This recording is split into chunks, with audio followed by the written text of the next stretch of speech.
Hello everyone, দিনটা ছিল 6 ফেব্রুয়ারি। আমার মেয়ের 6 মান্থ কমপ্লিট হয়েছিল সেই দিন।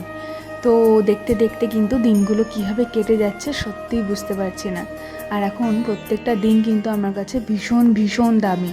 ওকে একটু একটু করে বড় হতে দেখছি, এটা যে আমার কাছে কি বড় একটা প্রাপ্তি তোমাদের বলে বোঝাতে পারবো না। তো যাই হোক, ভেবেছিলাম 6 মান্থের দিন একটু কিছু করবো ওর জন্য। তেমন কিছুই নয়, আমি আর ওর বাবা মিলে একটা কেক অর্ডার করেছিলাম। আর তারই মধ্যে ওর মিমি ওর জন্য কিন্তু একটা ভীষণ বড় সারপ্রাইজ নিয়ে এসে হাজির। তো মিমি এনেছে ওর জন্য একটা বেন্টো কেক, অনেক অনেক বেলুন, আর দেখো এত সুন্দর করে ডেকোরেট করেছে। তো ওকে একটা নতুন ড্রেস পরিয়ে এখানে কিন্তু বসিয়ে দিয়েছি। আর বসানোর পর দেখো সামনে এগুলোকে দেখে ও কিন্তু বেশ খুশি হয়েছে।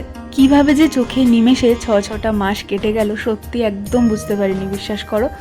এই মনে হলো কয়েকদিন আগেই ওকে নিয়ে ঘরে ঢুকলাম।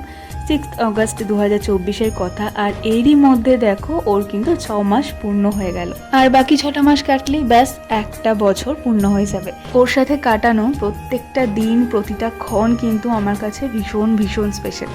তো তাই জন্যই এই 6 মাস পূর্ণ হওয়ার দিনটা একটু স্পেশাল করে তোলার জন্যই কিন্তু আমার আর ওর মিমির এই সুন্দর একটু ছোট্ট প্রচেষ্টা। আর ওর মিমি মানে ওর মাসি কিন্তু ওকে ভীষণ ভীষণ ভালোবাসে, আগলে রাখে, যত্ন করে। ওকে ঘিরে কিন্তু এখন আমাদের প্রত্যেকটা সময় কাটে। আর ওকে নিয়ে আমাদের যে কত রকম কত প্ল্যানিংস তা বলে শেষ করতে পারবো না।